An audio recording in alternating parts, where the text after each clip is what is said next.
morning, Falcons. I'm Gabrielle. And I'm Ellie. And you're watching The Falcon Report. Gosh, I'm so tired today. I could not get out of bed. Me too. I can't believe our school starts so early. 7:30, really? I wish we had a later start time. I know, right? On the topic of later start times, let's check out the video Alexa and Gracie made. Studies show that the teen brain needs 8 to 10 hours of sleep. So why do high schoolers start the earliest? One of the reasons why high schoolers are the first ones to get to school is because of their age and because of buses, to be honest with you. The maturity that high schoolers have to be able to manage being out at the bus stop that early in the morning is part of the reason why. Later start time also means later end time. And so when you push that 2:10 time all the way back to 2:30, 2:45, even 3 o'clock, that just means everything else that happens after school starts even later. I think it's a catch-22 because when you push back the start time, everything else gets pushed. So if you play sports, if you have a job, if you're doing drama, something after school, you're going to be doing that later. You're going to get home later, meaning you're going to eat later, shower later, and then have to do your homework. Hence, thus, you're going to be up later, and then that late start time is not going to make a difference. Well, I do the play, and I have a lot of after-school activities, so I guess if I were to start the school day later, it would cut time into those things. On after school, I feel it would get pushed back more, but I would probably go to bed later, but then I could sleep in later. So I definitely think that there's a little bit of time in the morning that it takes for people to warm up and wake up and be like their most optimal.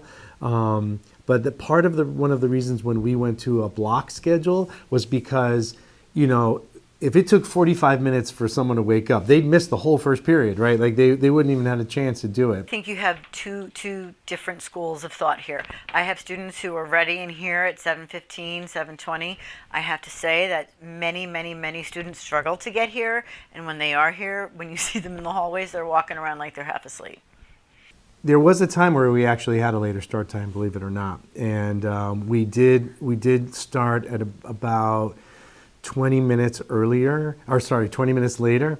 But then there was a massive problem with the start time of the middle school being closer to that. So the traffic on Hunkville Road with the train station and Tomlinson Middle School and Roger Love Middle School all happening at the same time really changed things. So they rolled it back to only 10 minutes. I do believe that you guys need more sleep, 100%.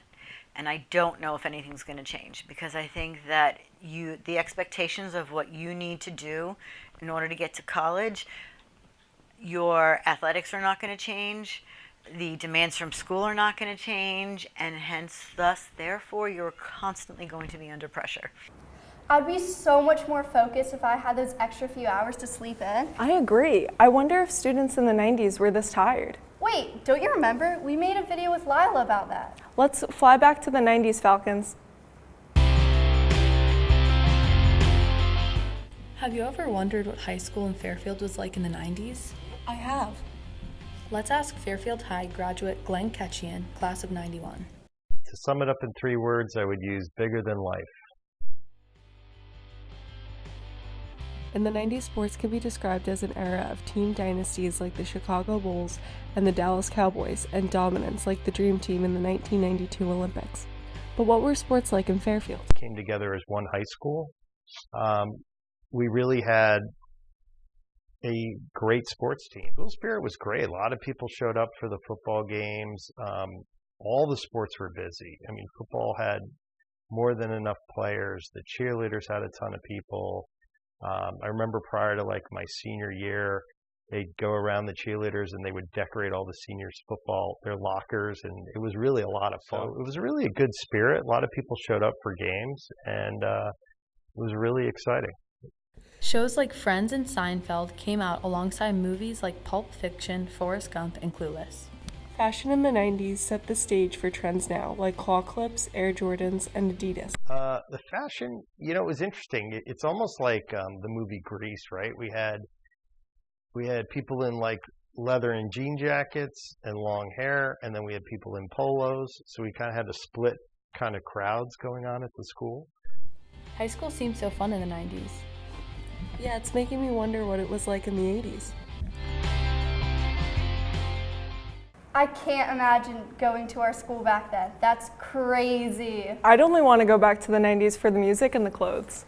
Well, I guess we're stuck here in the Big 2-6. That's all the time we have for today, Falcons. Once again, I'm Gabrielle. And I'm Ellie. And this has been The Falcon Report.